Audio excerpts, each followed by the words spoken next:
welcome back again. Good to see you. Rowan Hand, it's the morning programme. Out of Newry to the entire world beyond. You're very welcome. Imelda McGucken from the Caris Complementary Cancer Service over in Cookstown. And also Margaret McAteer from Killian up the road. And you experienced this service, and you guys are going for major funding from the big lotto. Why is the funding necessary? We don't receive funding from anyone. We're self-funded up at Caris, and we are hoping that we will have a chance to win £50,000. We go head-to-head with the Titanic on Monday the 24th of November, and we desperately need people's votes. I rather think the Titanic has had more than its fair share. I think we should be Caris, Caris and Caris. We would love everybody would be Caris, Caris, well, and Caris. Tell me, Caris means grace and inspiration. Yeah. How long has it been in existence? We're open 4 years past on the 1st of March 1st, 2010. And in a sentence, how did it happen and why did it happen? It was a businessman gave over the house to the public. He was building it for him and his wife. Gave the house? Yep. And he changed the plans and brought it to what it is today, to treat all cancer patients, their loved ones, and anyone bereaved with cancer. So if somebody gets cancer and they're going through normal, ordinary, run-of-the-mill medicine, the kind of way that we all go, it's not necessarily the end of the world. You can do things that support that, that complement that. We're there for the emotional, the psychological, the physical and the practical side of cancer. We're there to support people throughout their cancer journey at any stage of the journey and afterwards. Cancer kind of breaks people even before death, doesn't it? It's devastating. It's devastating for the person going through the cancer. It's devastating for the family living with that person. Do people come and stay with you? No, everybody comes. Daycare? Daycare, Monday to Friday, 9 to 5. But people will come from all over Northern Ireland. We treat men and women. You're the hub.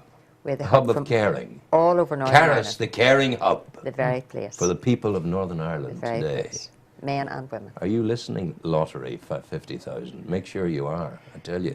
So listen to me, Mary. You were stricken with the awfulness of breast cancer. Yep, that's right. You're a survivor. You're here. You've done things right, and you've been fortunate. Yes, very. And we're all on a journey, aren't we? Any of us can say we're all right for today, and we keep going and doing our best. Exactly. You know? Unfortunately, 1 in 3 people are going to be diagnosed with cancer. Of course. And where as you say, the medical treatment's second to none. Absolutely. They look at your cancer, where whenever you go to Caris, Caris looks at you as a person. Yes. They sort of forget your cancer. They're more concerned about your emotional welfare. In your case, did emotional welfare, well-being, substantially contribute to your survival? Oh, 100%. How do you know that? 100%. Because I think that if you aren't positive and if you don't stay upbeat, if you lie down and under it, you're letting it win. Yeah. You see, I wonder about the use of language. People talk...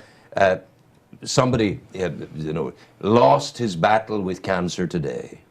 Fundamentally, we don't fight cancer because cancer is incapable of being fought unless we get a cure, a silver bullet, if you like, for the whole thing. We work sort of like a clever boxer with it and work, you know what I'm saying? Yeah. Am I wrong? The emotional side of cancer is very important.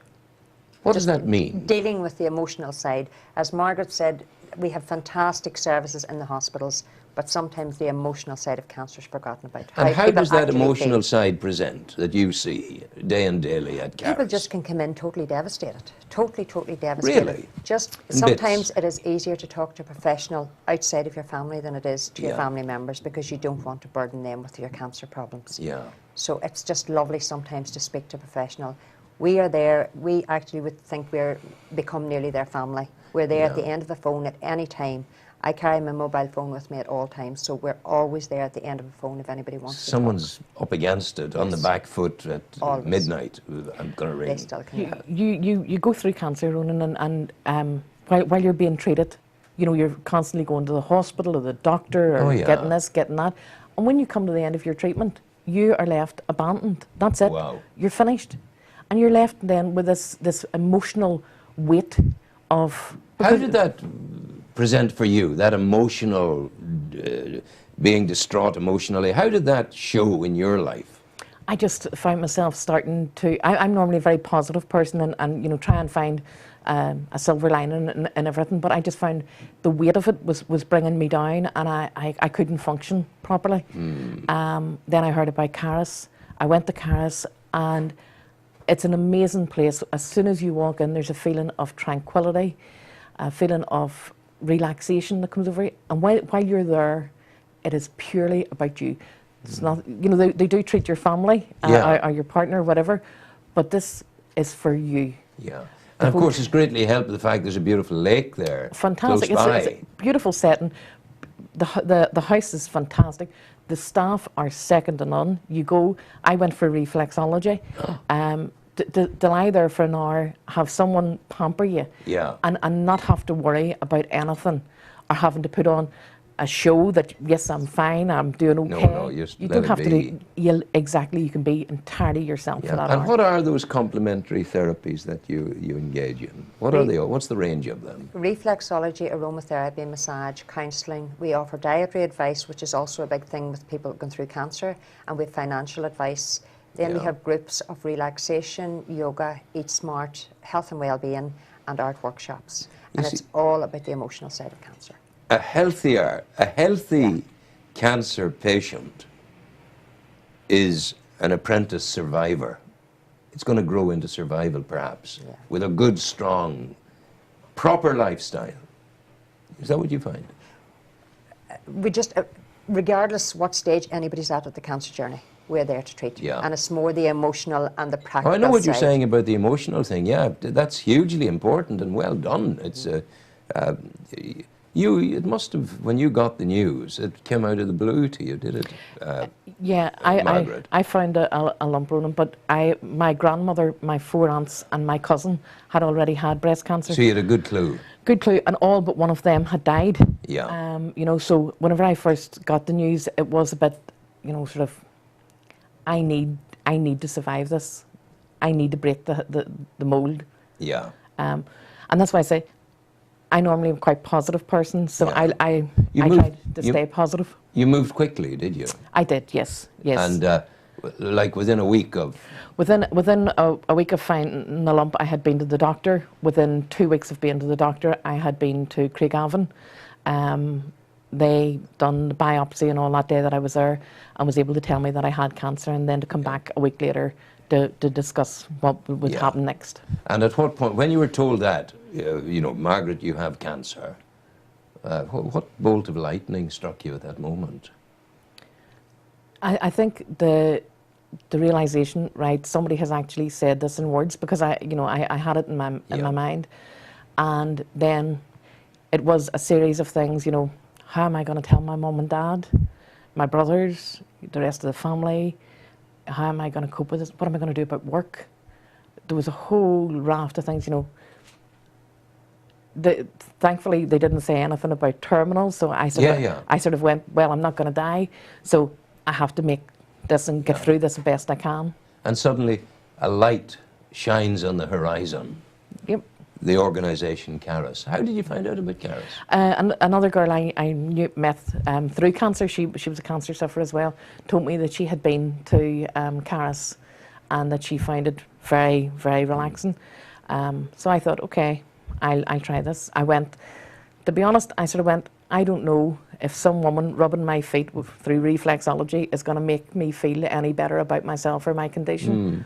But there was so much more to it than that. Absolutely. You know? You came through the door and things began to chill a wee bit for you. Just changed completely in my life, to be honest. Caris, is it Greek for inspiration and for grace? Yeah, that's right. Yeah. Is there a kind of a Christian ethos behind it? No, it was just a group of ladies didn't know what to call it when it was opening first, and someone liked the name Caris, and when they looked it up, nice, they just thought it was Caris. just what we were, grace and inspiration. Grace and inspiration, to people going through cancer. But I mean, there's a million easier jobs you could have. Oh, I love my job. You're 24/7. I love my job. I know, but I mean, it's tough. No, it's lovely to see the other side of cancer. As I say, to see people coming in to me distressed, and after one treatment to see the difference that the treatments make to them is just unbelievable. As Margaret said, we don't treat the cancer, we treat the person. Yeah. What's the 50,000 going to do for you? 50,000 would... What they're seeking from the National Lottery, yeah. The big what's it called, the big lottery? The People's Millions, big the lottery. People's Millions, big lottery. And do people vote? People will vote. Our project name is New Ways of Thinking. New Ways of Thinking, vote. Monday the 24th of Monday November. the 24th of November, 9 o'clock to 12. 9 o'clock to 12, in the evening time? 12 o'clock at night. 9 o'clock to midnight, vote. The number will be in the Daily Mirror The that number morning. will be in the Daily Mirror.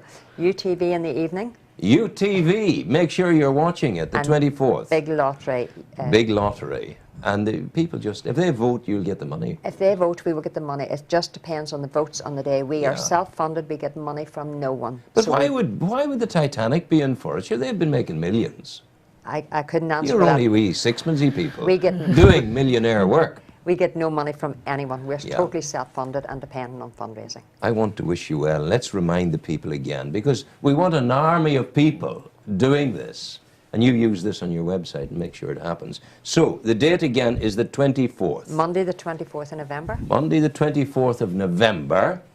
9 a.m. to 12 midnight. 9 a.m. to 12 midnight.